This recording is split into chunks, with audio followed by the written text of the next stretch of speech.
It has finally come to that time on my channel where I'm gonna do a book review. So without further ado, let's jump into the Tower of Dawn review. So without further ado, we are going to jump into this review, and just a warning, this review is going to contain a lot of spoilers. Like, I'm probably going to spoil every single page, at least every single chapter. So if you have not read Tower of Dawn by Sarah J. Maas or any of the other books in her series, I'm spoiling them too. So go ahead and leave. Like, right now, goodbye, hasta la vista, I will see you later, and go read the book and then come back and check this video out and see if you agree with me or disagree. Because I want to know your opinions, and you can drop them in the comments below and say, hey, you're totally right, or hey, you are so wrong. Before we go any further, if you are new to my channel, I do book reviews and review bookish products and just the whole shebang, I guess. So if you have not already, follow me on Instagram. Here's my Instagram feed. Here's my Instagram username. And I'm not sure why I pointed with two different hands.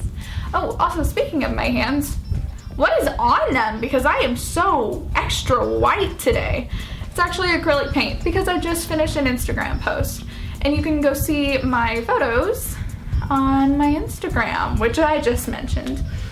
Also, hit that bell icon because then you can get notifications whenever I post something silly like this video, and then you can get on and comment immediately, and the first couple of commenters I will always comment back. I try to comment back to everyone, but I'm hoping that I will become popular enough one day that I can't reply to everyone. So as far as books in general go, I would give this a 3 out of 5. As far as books in this particular series go, I did not like this book. And there's a lot of reasons why. I'm just gonna go through a couple in this review because I could talk about this book for hours and hours, and at the end of the day, I have to trim this video down to like 6 minutes so you guys will stay engaged and actually watch.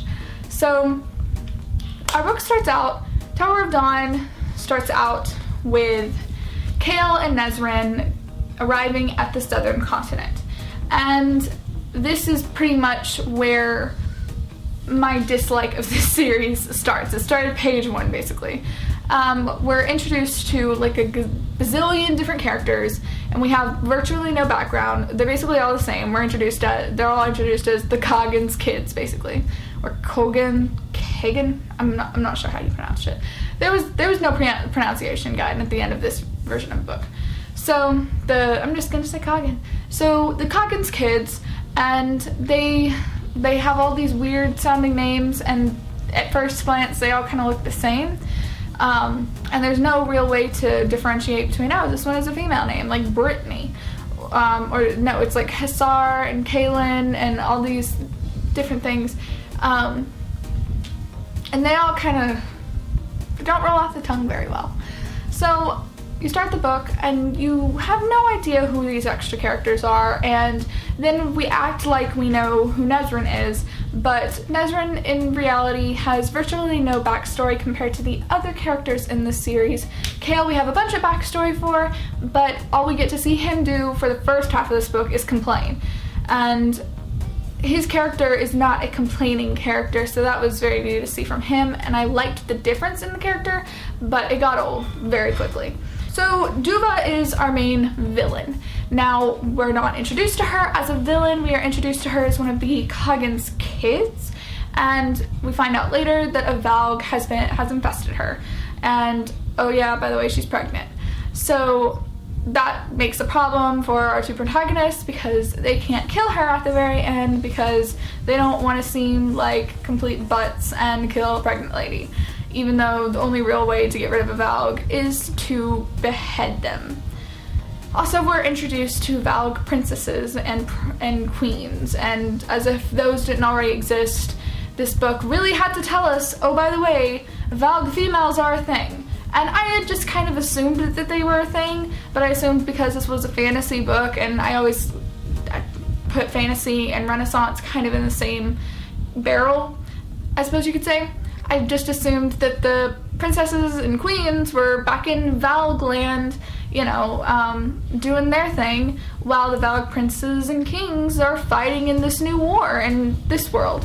And apparently that's not the case at all. Apparently these Valg princesses take the form of spiders, and Maeve, that was actually an interesting twist, and one of the few things that I liked about it, but I don't know how, I'm very confused as how this is going to be resolved, because if Maeve is a Valg queen, then that means that Aelin, I think most likely, is going to pair her up with Erwin, which means she's going to have to go through Parrington. And considering all the things that other things that Erwin did to her family, I'm not sure how that alliance is going to add up. Now, there were some things that I really liked about this book. I really liked Irene's character, and I love the way that she was introduced in this book, and I just loved her character development. And the scene with the library and the cats, and the demon chasing her, the Valg demon is chasing her, and he's like, I'm gonna find you, kind of thing. And she finds the dead girl. I thought that scene was wonderfully written, and it was by far one of my favorite parts of this entire book. And I loved her relationship with her mentor. And at the end, debating about giving her the key, and she finds the key to the, it was wonderful. Some things that I didn't like. Nesrin being in this book. I do not like Nesrin. I feel like there's no depth to her character, and I was dreading every single chapter that she was in. And I have said that before. I dreaded Manon's chapters in Queen of Shadows and Elide's chapters when she was first introduced. But over time I came to love them. This is Nesrin's second or third book, and I still do not like her. And I don't think I'm going to come to like her because I don't really care. There was a couple parts done in there about how she could sing and her going to visit her family, but you never really get to see very much of that. As for Chaol, he was a mediocre character, and I felt like he had a lot of opportunity to become the main character again, because in Throne of Glass and Crown of Midnight, we saw him as one of the main characters, and I really loved him as a main character, and I don't like him as much as a minor character. In this, I was hoping for a comeback. I was rooting for Chaol the entire time, and I feel disappointed because all I got was complaints and complaints and complaints. Even when he has the opportunity to help, he doesn't always jump on it. He's just kind of like, you know what, I don't really care anymore. He is a little bit more sassy, and I do like that part of him coming out. As for Irene, I loved her character build up in this book, and I thought it was very slow, but it was also very dramatic where it needed to be. We got to see some of her fears.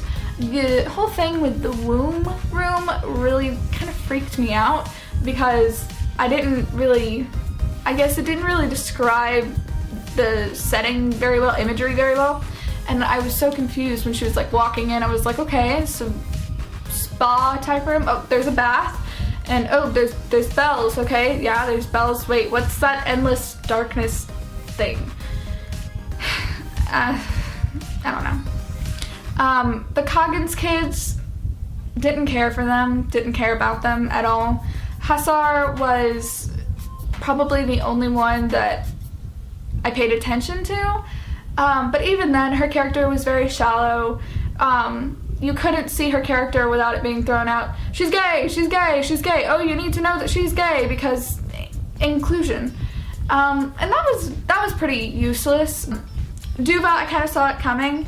I actually thought that Irene was somehow going to get infested by a Valg, and something cool was Irene or Chaol, like, because Chaol already had the Valg in him. But then when it started showing up and was like, hey, I'm gonna kill you, then I was like, oh, okay, it has something to do with the sister's death, right? And then I wasn't surprised that it was Duva. She, of course, there was no lead up to it, virtually no lead up except for the little sister dying. Turmo, I don't know what the sister's name is. So, and she felt like a more interesting character than half the characters in this book. So, she was interesting, I guess Duva was.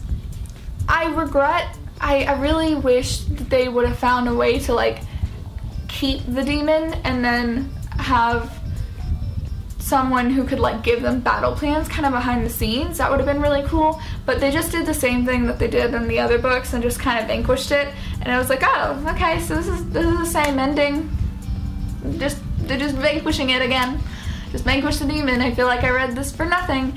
So but if they could have like kept the demon somehow or gotten more information from it, but no.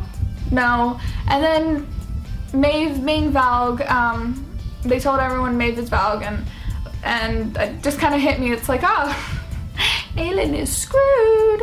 That is the one thing I did take from this, is that Aelin is totally screwed. There's no way around it. She is I really don't see any way for her to get out of this situation at this point. And then we had the very last chapter or part at the end called Fireheart, and I'm gonna be honest with you, I read like the first couple lines before I even started this book, and I think that's part of the reason why I didn't like this book, because I just wanted to get to the end to read Fireheart. Well, I read it and I reread it like 5 times, and I think that was my favorite part of the book, because it was back to characters that I knew and characters that have so much depth to them, and even just that one little half page about her being locked up and Maeve's like, okay, let's begin, it felt like way more information than the whole rest of Tower of Dawn, because I was like anticipating what Maeve is gonna do next. Like, you know that Aelin, they reached somewhere, they got somewhere, Aelin was they let her sleep, so maybe Maeve isn't as evil as she seems, maybe Maeve is gonna get a redemption arc in the future. All these different things started popping up into my head when I read the last chapter, and I really loved it.